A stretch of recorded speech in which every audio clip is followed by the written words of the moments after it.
എല്ലാവർക്കും സ്ട്രോബെറി ചാനലിലേക്ക് സ്വാഗതം. ഞാൻ Geethu. Ice cream, pudding, fruit salad, payasam, eggless cake തുടങ്ങിയ പല ഐറ്റത്തിൻ്റെയും മെയിൻ ഇൻഗ്രീഡിയൻ്റ് ആണ് കണ്ടൻസ്ഡ് മിൽക്ക്.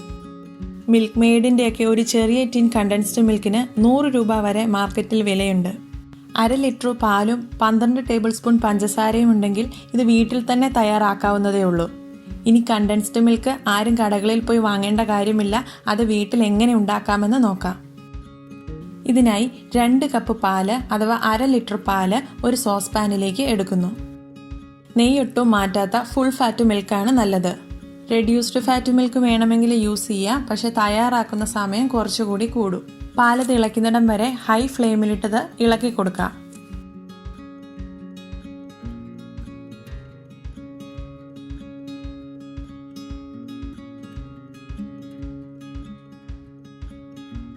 പാലൊന്ന് ചൂടായതിനു ശേഷം ഇതിലേക്ക് 12 ടേബിൾ സ്പൂൺ പഞ്ചസാര ചേർക്കണം.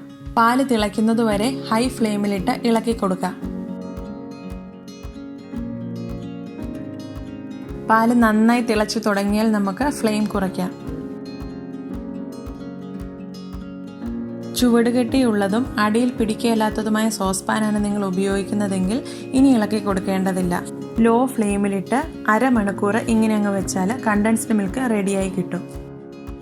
നോൺ സ്റ്റിക്ക് സോസ് പാൻ അല്ലാത്തവർ ഇളക്കി കൊടുത്തുകൊണ്ട് തന്നെ വേണം ഇത് കുറുക്കിയെടുക്കാൻ. ഇളക്കി കൊടുത്തുകൊണ്ടാണ് തയ്യാറാക്കുന്നതെങ്കിൽ ലോ ഫ്ലെയിമിൽ തന്നെ ഇടണമെന്നില്ല. മീഡിയത്തിലും ലോയിലും മാറി മാറിയിട്ട് വേഗത്തിൽ തന്നെ കുറുക്കിയെടുക്കാവുന്നതാണ്.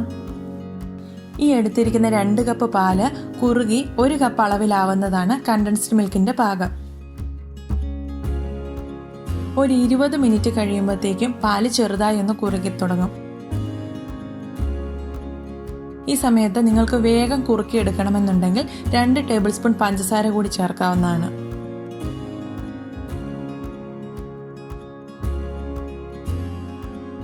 ഇപ്പോൾ 1/2 മണിക്കൂർ കഴിഞ്ഞിട്ടുണ്ട്. കുറുകി പാകത്തിനായിട്ടുണ്ട്. ഇത് ഉറപ്പ് വരുത്താൻ വേണ്ടി ഈ സ്പൂണിൽ ഇങ്ങനെയൊന്ന് വരച്ചു നോക്കിയാൽ മതി. വരയിലോട്ട് പാല് സ്പ്രെഡ് ആകുന്നില്ല, അതായത് കുറുകൽ പാകത്തിനായെന്നർത്ഥം. ഇനി ഫ്ലെയിം ഓഫ് ചെയ്ത് തണുക്കാനായി മാറ്റിവെക്കാം. നിങ്ങൾ തയ്യാറാക്കുമ്പോൾ അഥവാ ഇത് കുറുകി കൂടുതൽ കട്ടിയായി പോയിട്ടുണ്ടെങ്കിൽ 1-2 സ്പൂൺ പാലൊഴിച്ച് അത് ലൂസാക്കി എടുക്കാവുന്നതാണ്. അങ്ങനെ കണ്ടൻസ്ഡ് മിൽക്ക് ഇവിടെ റെഡിയായി കഴിഞ്ഞു. ഇതൊരു എയർ ടൈറ്റ് കണ്ടെയ്നറിലാക്കി 1 മാസം വരെ ഫ്രിഡ്ജിൽ സൂക്ഷിക്കാവുന്നതാണ്. നിങ്ങൾ ആരും കടകളിൽ നിന്നും ഇനി കണ്ടൻസ്ഡ് മിൽക്ക് വാങ്ങരുത്. ഇതുപോലെ ഒന്ന് തയ്യാറാക്കി നോക്കണം. നിങ്ങൾക്ക് ഈ വീഡിയോ ഇഷ്ടമായാൽ ഷെയർ ചെയ്യാനും ലൈക്ക് ചെയ്യാനും മറക്കരുതേ. അതുപോലെ തന്നെ നിങ്ങൾ ഇതുവരെ ഈ ചാനൽ സബ്സ്ക്രൈബ് ചെയ്തിട്ടില്ലെങ്കിൽ സബ്സ്ക്രൈബ് ചെയ്യാനും മറക്കരുതേ. Thank you for watching. പുതിയൊരു വീഡിയോയുമായി ഉടൻ കാണാം. Bye bye. Take care.